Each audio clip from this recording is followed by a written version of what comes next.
Yellowstone ha vuelto, y cada pocos años, se recuerda a la gente su inmenso poder. Hay flujos piroclásticos, lo suficientemente fuertes como para borrar regiones enteras, y nubes de ceniza que podrían rodear el globo. Las temperaturas descenderían drásticamente. Sin embargo, Yellowstone no es la única amenaza. A lo largo de la historia de la Tierra, han existido fuerzas capaces de aniquilar casi el 90% de la vida. Cuando la naturaleza grita, muchos de nosotros en los Estados Unidos, especialmente aquellos en el noroeste, a menudo pensamos en el monte Santa Elena. Para toda una generación, esa fue la erupción volcánica más dramática de la que habían oído hablar. Fue la erupción más grande jamás registrada en los Estados Unidos continentales, e incluso desencadenó el deslizamiento de tierra más grande jamás documentado en la Tierra. Sin embargo, a pesar de lo masivo y memorable que fue, el monte Santa Elena ni de cerca alcanza el límite superior de lo que nuestro planeta es capaz de hacer. Basta con mirar la erupción del monte Pinatubo en 1991. Ese único evento fue unas 10 veces más grande que el monte Santa Elena, y según muchas estimaciones científicas, enfrió la Tierra en casi 1 grado Fahrenheit, aproximadamente 0,5 grados. Pero incluso Pinatubo no fue el pico. En 1815, el monte Tambora entró en erupción con una fuerza 10 veces mayor que Pinatubo. Su impacto fue tan severo que causó el infame año sin verano, lo que provocó malas cosechas generalizadas y hambrunas en varias regiones del mundo. Elevándose por encima de todos ellos, una erupción 1000 veces más poderosa que la del monte Santa Elena, es Yellowstone. Este supervolcán ha producido algunos de los eventos más explosivos que nuestro planeta ha visto jamás. En los últimos millones de años, Yellowstone experimentó 3 erupciones importantes, una hace unos 2 millones de años, otra hace aproximadamente 1.3 millones de años, y el evento masivo más reciente hace aproximadamente 631,000 años. Esa última erupción remodeló toda la región, formando lo que ahora conocemos como la caldera de Yellowstone, una enorme depresión que ocupa gran parte del área central del parque. Cuando Yellowstone entró en erupción, la lava y los escombros volcánicos brotaron de vastas zonas de fractura, enfriándose y solidificándose en capas de cientos de pies de espesor. Al mismo tiempo, aerosoles de azufre y ceniza fueron lanzados a la atmósfera y transportados por todo el mundo, creando un velo natural que probablemente enfrió el planeta durante años. Fue uno de esos momentos en que la naturaleza recordó al mundo cuán pequeños y frágiles somos realmente. Entonces, ¿qué pasaría si Yellowstone entrara en erupción de nuevo? Para entender eso, primero necesitamos observar cómo se comportan estas erupciones explosivas masivas. Cuando una erupción alcanza una cierta escala, todo el sistema se vuelve tan pesado e inestable que comienza a colapsar bajo su propio peso. Las columnas de ceniza crecen enormemente, y finalmente, ya no pueden sostenerse. Cuando se desmoronan, crean nubes de gas y ceniza abrasadora que se mueven rápidamente y barren el paisaje. Estos flujos piroclásticos no solo queman o dañan lo que tocan, limpian el suelo, sin dejar nada. Cualquier cosa cercana a la zona de explosión sería destruida casi instantáneamente.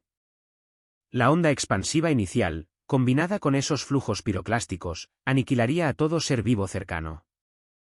Pero el peligro no se mantendría local por mucho tiempo. Después de esa primera fase violenta, la verdadera amenaza global proviene de la caída de ceniza. Los científicos han modelado cómo podría extenderse la columna de ceniza de Yellowstone durante una futura erupción, y los resultados son alarmantes. Si observamos la distribución de ceniza proyectada, el centro de la zona de erupción vería depósitos de más de 1000 milímetros de espesor, suficiente para sepultar edificios. Pero el impacto no se detendría ahí. Áreas que se extienden mucho más allá de Missouri, adentrándose en Canadá, y llegando hasta Colorado y Utah, enfrentarían niveles devastadores de caída de ceniza. Se volvería tan densa en muchos lugares que el cielo podría oscurecerse incluso al mediodía. Debido a que la ceniza volcánica está hecha de pequeños fragmentos de roca, no de material vegetal, no se descompone con el tiempo. Una vez que se asienta, permanece. Las consecuencias de eso se extenderían por toda la sociedad.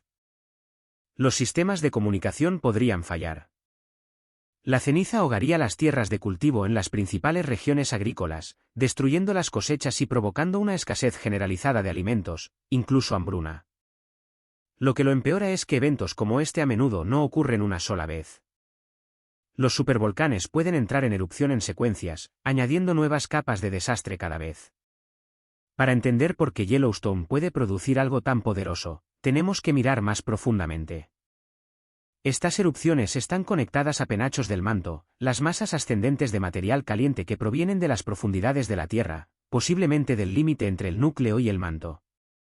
A medida que estos penachos bollantes ascienden, empujan la corteza hacia arriba y comienzan a derretir las rocas que encuentran. Ese derretimiento crea enormes volúmenes de magma, mucho más de lo que vemos en los volcanes ordinarios. Este proceso es algo similar a calentar una olla de agua en la estufa. El fondo se calienta, el agua más caliente se vuelve menos densa y sube, y el agua más fría se hunde para reemplazarla. Este movimiento constante dentro de la Tierra, con roca sólida fluyendo lentamente durante inmensos periodos de tiempo, alimenta algunos de los eventos volcánicos más grandes en la historia de la Tierra. Cuando hablamos de grandes, nos referimos a erupciones que pueden liberar hasta 10,000 kilómetros cúbicos de lava en un solo evento.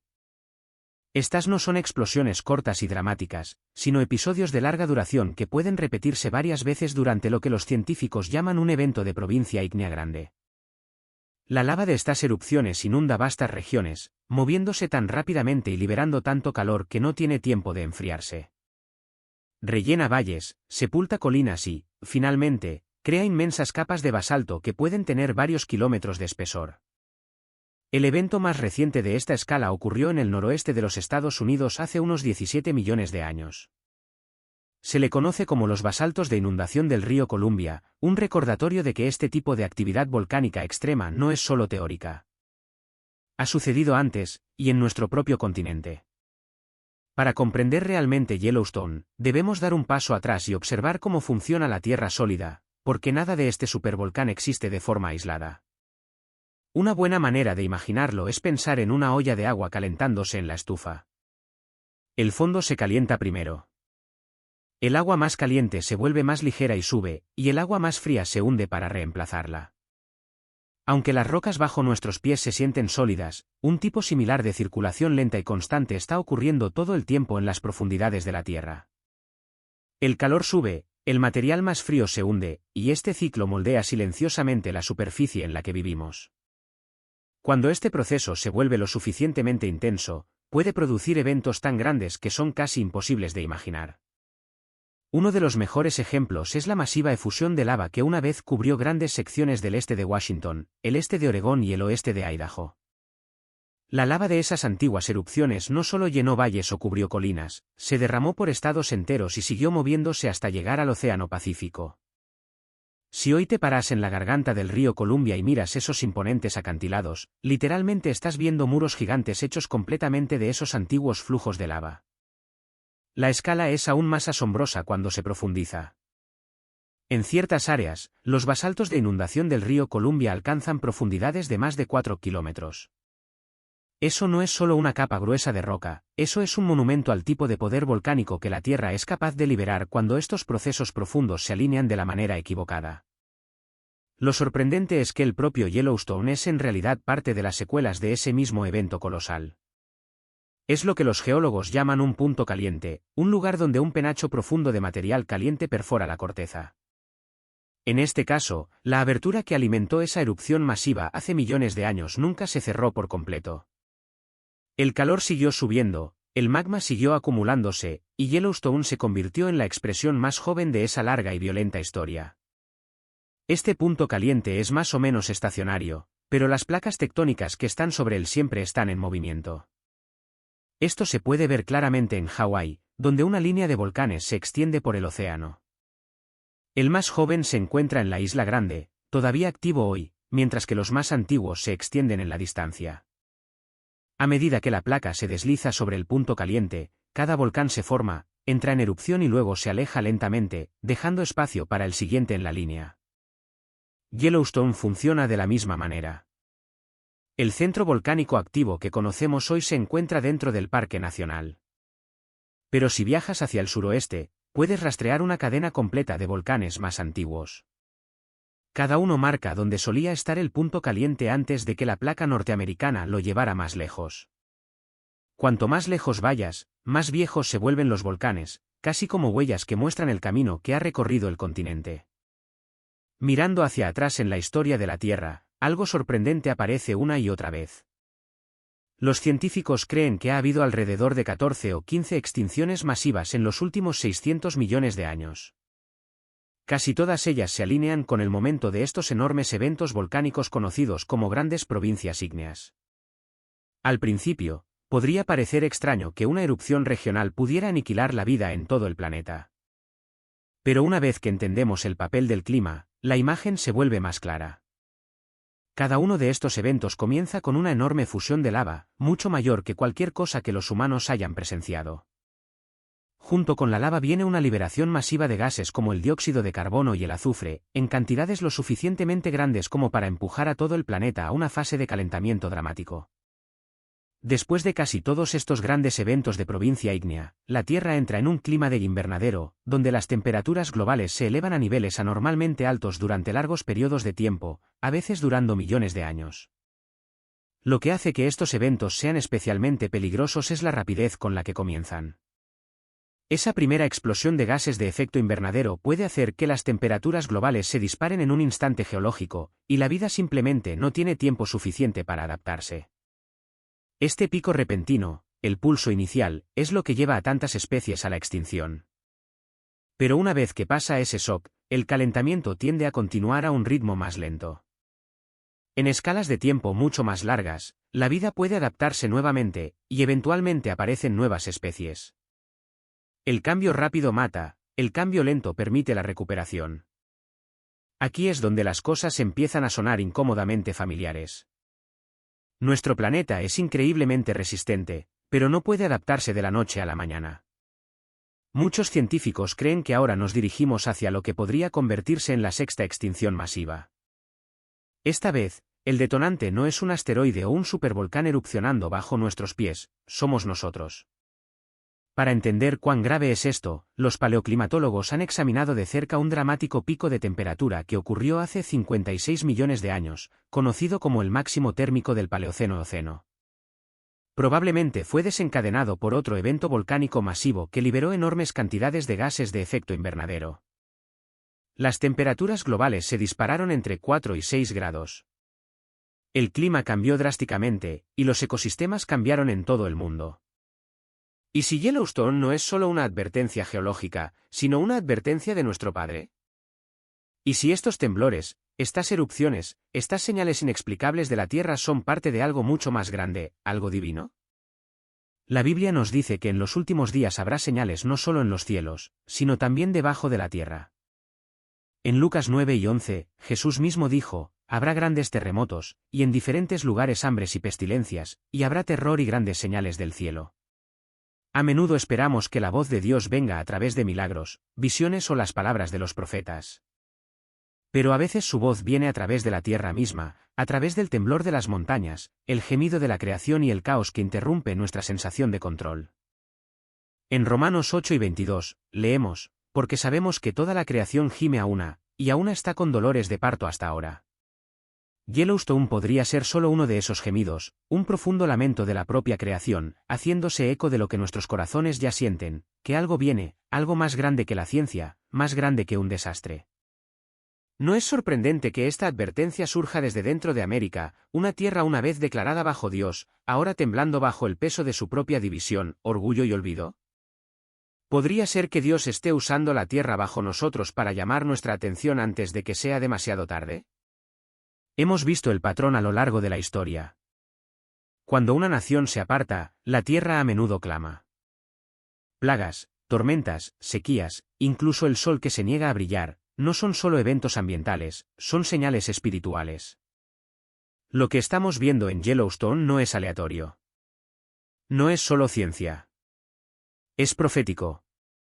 Cuando Jesús caminó sobre la tierra, advirtió a sus discípulos que estuvieran alerta, que leyeran las señales, que observaran los cielos, que escucharan el cambio en la naturaleza. En Mateo 24, 7-8, declaró, porque se levantará nación contra nación, y reino contra reino, y habrá hambres, y pestes, y terremotos en diferentes lugares. Y todo esto será principio de dolores. Yellowstone, los terremotos, el silencio antinatural, los animales huyendo, los cielos ennegrecidos, no son dolores de parto de un mundo nuevo, son dolores de parto antes de su regreso. En cuanto a los sonidos vagos que resuenan bajo tierra, algunas personas lo llaman el zumbido. Cuando la gente escuchaba el zumbido, definitivamente se asustaba y buscaba algún tipo de explicación para el misterioso sonido.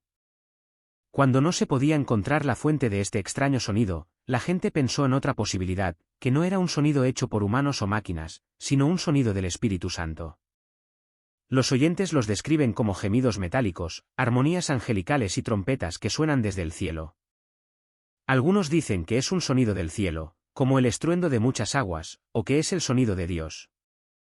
Durante casi una década, estos sonidos se han escuchado en todo el mundo. Muchos creen que los sonidos son las trompetas de los ángeles de Dios, una advertencia del fin y una señal de la presencia de Dios aquí en la tierra. Nos recuerda una época en que Dios hizo oír su presencia en la tierra, una vez a Moisés en el monte Sinaí, donde dio al pueblo de Israel la Torá, y luego de nuevo cuando el Espíritu Santo descendió sobre los seguidores de Jesucristo. Algunos creen que los sonidos de trompeta son el principio del fin, el fin de los tiempos, y la apertura de los 7 sellos. Hay muchas teorías, como el movimiento de las placas tectónicas, terremotos menores, cambios en el núcleo de la Tierra, llamaradas solares, extraterrestres, un dios enojado e incluso el sonido de un meteorito que se acerca. Extraños sonidos en el cielo, predicadores profetizando el fin del mundo, cientos de pájaros cayendo del cielo, sequías, llamaradas solares y rumores de un inminente impacto de meteorito. ¿Podrían los sonidos de trompeta ser la llegada del Apocalipsis? Apocalipsis 4:1 dice, después de esto miré, y he aquí una puerta abierta en el cielo, y la primera voz que oí, como de trompeta que hablaba conmigo, dijo, sube acá, y yo te mostraré las cosas que han de suceder después de estas. ¿Podrían estos sonidos ser la voz de los ángeles que traen los últimos días y el regreso de Cristo a la tierra? Mucha gente cree que este zumbido es el sonido de una trompeta. Pero algunas personas objetan, diciendo que el sonido de la trompeta será más fuerte y claro, mientras que el zumbido es bajo, sintiendo que está suprimiendo algo. Pero aquellos que tienen la opinión de que es una trompeta piensan diferente. Dicen que aunque este sonido no es claramente el sonido de una trompeta, como no se puede escuchar claramente, ¿cómo sabes que no es el sonido de una trompeta? Tal vez nos lo está dejando escuchar de una forma diferente. Si esto es realmente el sonido de una trompeta, entonces es muy probable que sea una señal de los últimos días. Cuando Dios dio la ley en el monte Sinaí, su presencia fue acompañada por un muy fuerte sonido de trompeta, causando que todos en el campamento temblaran. Más tarde se intensificó, y el sonido de la trompeta se hizo más y más fuerte. El rapto de la iglesia ocurrirá en un momento en que sonará la trompeta, los muertos serán resucitados incorruptibles, y nosotros seremos transformados. Jesús dijo que en su segunda venida, enviará a sus ángeles con gran voz de trompeta, y recogerán a sus escogidos de los 4 vientos. Durante la tribulación, hay 7 ángeles que tenían las 7 trompetas. Cada vez que uno de estos ángeles toca una trompeta, un nuevo juicio cae sobre la tierra. Aquellos que buscan un presagio del fin de los tiempos a menudo se refieren a las trompetas del cielo como trompetas del Apocalipsis. Sin embargo, sabemos que estos sonidos, sean lo que sean, no son la última trompeta mencionada en 1 Corintios 3:52 porque el rapto aún no ha ocurrido. También sabemos que los sonidos no pueden ser las 7 trompetas de Apocalipsis porque la tribulación aún no ha llegado sobre nosotros. La explicación más probable para las trompetas del cielo bíblicamente sería que son naturales o hechas por el hombre. Ya sean estos sonidos no identificados obra de bromistas, el efecto de cambios en el campo magnético de nuestro planeta, o la evidencia de un complot global siniestro, el hecho es que simplemente no lo sabemos. Nadie sabe con certeza qué papel, si alguno, tendrán las trompetas del cielo en los tiempos del fin. Sabemos esto, los días antes del rapto se caracterizarán por una creciente maldad y una enseñanza falsa generalizada. Después del rapto, el engaño y la maldad se harán aún peores. La única manera de escapar de esta confusión es nacer de nuevo y vivir en la esperanza de la inminente venida de Jesucristo por la Iglesia. Después de una electrizante preparación que nos presentó a los 2 testigos proféticos de Dios que se enfrentarán cara a cara con el Anticristo durante 3 años y medio, Apocalipsis 11 y 15 finalmente introduce el 7º y último juicio de trompeta y el tercer ay. Lo que sigue, sin embargo, no es un acto o evento de juicio inmediato, sino un anuncio culminante sobre el resultado y la trascendencia de ese juicio. Así como el juicio del séptimo sello reveló los 7 juicios de trompeta, el juicio de la séptima trompeta revela los 7 juicios de las copas de manera similar. Echemos un vistazo entre bastidores en un sentido espiritual entre Dios, Satanás y otros personajes y factores clave a lo largo de la historia, hasta llegar a los momentos culminantes al final de la tribulación. Los resultados de la séptima trompeta, los 7 juicios de las copas en sí mismos, serán revelados. ¿Por qué el apóstol Juan tarda tanto en pasar de describir los juicios de las trompetas intermedias a describir los juicios finales de las copas? La respuesta no es necesariamente porque habrá una larga pausa entre estos dos conjuntos de juicios. En cambio, necesitamos centrarnos en la gravedad y seriedad de lo que está a punto de suceder. Hay un sentido muy real en el que este momento, el fin de la tribulación, es el gran momento hacia el cual toda la historia y los planes redentores de Dios han estado marchando. Por esta razón, este momento merece un ritmo más lento y una visión magnificada desde múltiples ángulos. Merece ser leído desde una dimensión celestial, terrenal, histórica y espiritual, utilizando métodos tanto literales como alegóricos para un mayor efecto. Antes de considerar esta próxima interrupción, veamos primero el anuncio del juicio de la séptima trompeta. Entonces el séptimo ángel tocó la trompeta. Reanuda la descripción de Juan de los 7 juicios de trompeta de Apocalipsis 9. Describió el juicio de la sexta trompeta en Apocalipsis 9 y 13. Y hubo grandes voces en el cielo, lo que contrasta distintamente con la media hora de silencio en el cielo cuando se abrió el séptimo sello. Juan no nos dice de quién eran estas voces, pero es seguro decir que eran las voces de todos aquellos a quienes ya nos ha presentado antes de que se rompiera el séptimo sello. Si estas fueran las voces que Juan escuchó, habría sido un fuerte ruido en su lugar. Estas grandes voces clamaron, entonces el séptimo ángel tocó la trompeta, y hubo grandes voces en el cielo, que decían, los reinos de este mundo han venido a ser de nuestro Señor y de su Cristo, y Él reinará por los siglos de los siglos. Juan probablemente escuchó este anuncio triunfal repetidamente, como cuando una multitud corea en un evento deportivo, no como cuando un coro hace una explosión única y ensayada. Esta declaración anuncia el triunfo final tanto del Padre como del Hijo. Es a través de Cristo, primero como el Mesías sufriente y el Cordero, y ahora el Mesías conquistador, lo que significa revelación y el león, que el Padre establece su autoridad plena y final sobre los reinos unidos de este mundo. Debemos entender han venido a ser como una referencia a lo que está a punto de suceder en ese punto, no necesariamente lo que ya ha sucedido. Con los 7 juicios de las copas que están a punto de ocurrir, Cristo hará lo que pareció comenzar en su entrada triunfal a Jerusalén antes de su crucifixión, cuando entró en la ciudad como si fuera a ser coronado rey de Israel. Eso no sucedió, por supuesto, ya que fue crucificado en su lugar. En este momento futuro, sin embargo, cuando suene la séptima trompeta, Él vendrá para tomar su lugar legítimo en el trono de David, sobre los reinos del mundo entero. Nadie lo detendrá, aunque intentarán hacerlo. Lo que es aún más alentador es que no solo tomará plena autoridad sobre todos los reinos terrenales, sino que lo hará para siempre. Una vez que comience a reinar, nunca renunciará a su poder. Él reinará o será rey para siempre. ¿Él viene? El último libro de la Biblia comienza con la curiosa e inspiradora frase, Apocalipsis 1:1 comparte la revelación de Jesucristo, que Dios le dio, para manifestar a sus siervos las cosas que deben suceder pronto. La tercera frase incluye, porque el tiempo está cerca. Tan asombrosas son las últimas palabras registradas de Jesús al final del libro, ciertamente vengo en breve. Jesús instruyó a todos sus seguidores a estar perpetuamente listos para su regreso, como en Mateo 12 y 42, velad, pues, porque no sabéis a qué hora ha de venir vuestro Señor. Dios presenta claramente el regreso del Señor como inminente. ¿Por qué entonces no ha regresado después de más de 2000 años desde su partida visible del Monte de los Olivos? Jesús dijo que vendría pronto. Entonces, ¿qué significa pronto? Vamos a esbozar 2 razones por las que creemos que Jesús nos dijo que su reaparición en la tierra sucedería rápidamente. La primera razón quizás te parezca menos fascinante que la segunda, pero es necesario señalarla. Dios es atemporal. Él existe completamente independiente del tiempo porque es el creador del tiempo.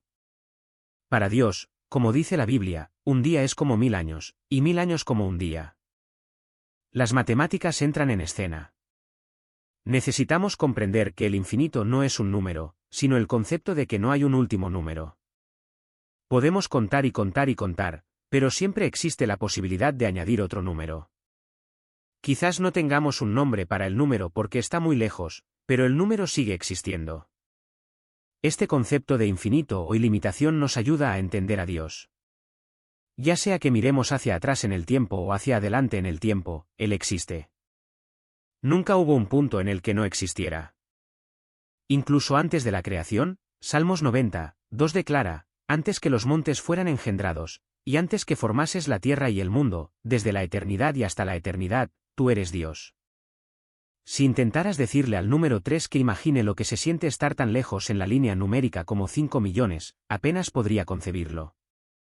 Pero intenta pedirle a 3 que siga viajando para siempre hasta llegar al infinito, y no puede. Nunca llegará al infinito. Tampoco podemos comprender la temporalidad, la naturaleza infinita de Dios. Que Dios nos diga que su regreso es pronto puede no significar lo que damos por sentado en nuestra escala de tiempo. Quizás es exactamente por eso que la Biblia proclama en 2 Pedro 3, 9, el Señor no retarda su promesa, según algunos la tienen por tardanza. Tendemos a percibir su tiempo desde nuestra perspectiva limitada. Pero es paciente para con nosotros, no queriendo que ninguno perezca, sino que todos procedan al arrepentimiento. Dios tiene una perspectiva divina y atemporal con un corazón hacia la salvación. No obstante, Jesús nos dijo a los humanos finitos que Él viene pronto. Con el telón de fondo de su atemporalidad, todavía buscamos entender su razón para usar el término, conociendo nuestra naturaleza limitada. Discutamos entonces la segunda razón fascinante por la que Dios pudo haberse expresado de esta manera. Si una madre exasperada quiere que su hijo salga por la puerta para una cita a la que ya llegan tarde porque el niño ha estado perdiendo el tiempo durante 20 minutos, la madre puede exclamar, «Ven aquí. Tenemos que salir pronto». En este caso, cuando la madre dice «pronto», quiere decir «ahora mismo». Si un padre quiere que su hijo adolescente se tome en serio el estudio para su permiso de conducir, el padre podría recordarle firmemente a su hijo 2 meses antes de su fecha de elegibilidad, será mejor que te prepares para tu examen de permiso. Lo harás muy pronto. En este caso, cuando el padre dice pronto, quiere decir en un par de meses. Si una madre está tratando de fomentar la preparación en su hija, podría decirle mientras la adolescente todavía está en el primer año de secundaria, tómate tus clases en serio porque irás a la universidad pronto. En este caso, cuando la madre dice pronto, quiere decir en 4 años, por lo que pronto debe aplicarse en contexto. En el primer escenario con el niño distraído, se interpreta como en ese mismo minuto.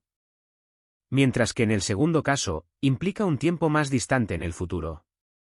Sin embargo, la tercera situación universitaria es aquella en la que se necesita más planificación. Muchos años de estudio serio y responsabilidad son necesarios para alcanzar la meta. En el último caso, pronto nos llama a reconocer que hay que hacer mucha preparación porque el evento venidero es elaborado y trascendental. Jesús nos dice que viene pronto porque su venida es lo más importante del universo, el único evento al que aspira cada cristiano. Todo lo que hacemos, decimos y somos está invertido en el futuro eterno al que Él nos introducirá cuando regrese. El único evento que no podemos perder y para el que no debemos estar mal preparados es la venida de Jesucristo a la tierra de nuevo, para rehacer este mundo roto y pecaminoso en su reino perfecto. Su reaparición podría ser inmediata, en este mismo minuto. Podría suceder este año. También podría suceder en cientos o miles de años. En cualquier caso, nuestro saber que es pronto es totalmente apropiado porque este es el evento que pondrá fin a todos los eventos. Esta es la esperanza de cada creyente. Esto es lo único para lo que quieres decir, estoy listo. Tito 2:13 dice, porque la gracia de Dios se ha manifestado para salvación a todos los hombres, enseñándonos que, renunciando a la impiedad y a los deseos mundanos, vivamos en este siglo sobria, justa y piadosamente, aguardando la esperanza bienaventurada y la manifestación gloriosa de nuestro gran Dios y Salvador Jesucristo. Por lo tanto, una explicación algo sobrenatural se ha vuelto más interesante. Una teoría mostró que Dios obra de maneras misteriosas para realizar sus maravillas. Después de la resurrección del Salvador, Él caminó por el camino hacia Emaús con 2 de sus discípulos, y se nos dice que sus ojos estaban velados, que no lo reconocieron. Cuando escuchó lo que tenían que decir sobre él y su vida y crucifixión, se dio cuenta de que no comprendían lo que él había tratado de enseñarles. Luego, Comenzando con Moisés y los profetas, les mostró cómo en todas las cosas los profetas habían testificado de él. Y ustedes saben que lo hicieron, hasta el más mínimo detalle, incluso hasta el echar suertes por su vestimenta en el momento de su crucifixión. Luego Lucas nos dice que les abrió el entendimiento para que comprendieran las Escrituras. Ahora les pregunto hoy aquí, ¿creen todo lo que han dicho los profetas? Y si lo hacen, se dan cuenta de lo que dijo Isaías, que el Señor ha declarado el fin desde el principio. Todo está en las Santas Escrituras, y de todos los grandes eventos de la historia del mundo, según lo han predicho los profetas, el más grande es la preparación para la venida del Salvador en los últimos días, cuando vendrá con poder y gran gloria con todos los santos ángeles como Rey de Reyes y Señor de Señores. También recuerden esto, todo lo que escuchan tiene algún tipo de impacto en ustedes y cambia cómo responden al resto del mundo. Tal vez este tipo de ruido esté cambiando cómo respondemos al mundo. Está cambiando nuestra actitud. Cuando nuestros sentidos auditivos son bombardeados con este tipo de ruido, se filtra al resto de nuestras vidas. Los genios, la falta de paciencia, incluso el miedo y la desesperanza pueden comenzar a filtrarse. Pero nosotros, los que seguimos a Jesús, haríamos bien en escuchar otros sonidos en el ruido. Entonces, si es cierto que los sonidos de los que nos rodeamos están afectando nuestras emociones y nuestra actitud, bueno, entonces deberíamos prestar atención a eso.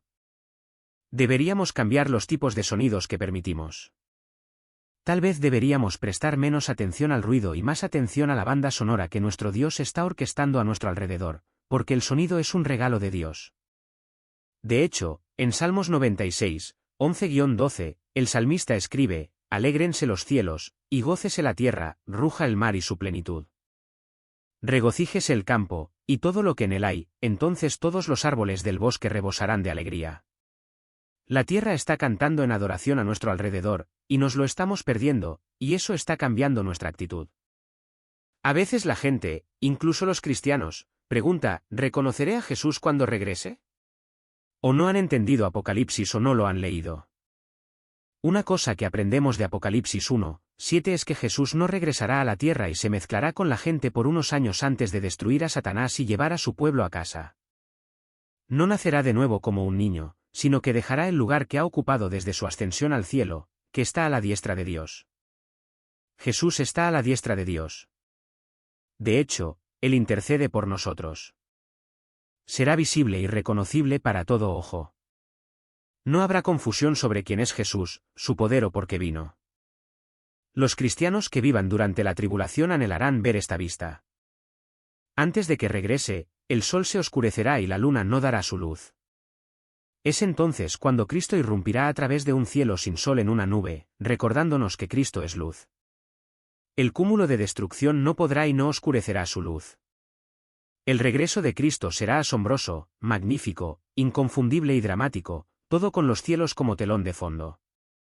Llenará los corazones de aquellos que sufren por su nombre de alegría y un alivio inimaginable, como una nube de lluvia hinchada sobre el desierto. El punto más importante sobre Apocalipsis 1:7 es que Jesús regresará, y cada persona sabrá quién es. No solo lo reconocerán como Jesús, sino que también se darán cuenta, quizás demasiado tarde, de que realmente es el Señor Todopoderoso. La Biblia debería ser una advertencia para aquellos que no creen en Cristo para la salvación. Jesús regresará para cumplir su promesa de librar a la tierra de la oscuridad. Esta misma escena es un aliento para los cristianos que un día clamarán: «He aquí el tabernáculo de Dios con los hombres, y Él morará con ellos, y ellos serán su pueblo, y Dios mismo estará con ellos como su Dios».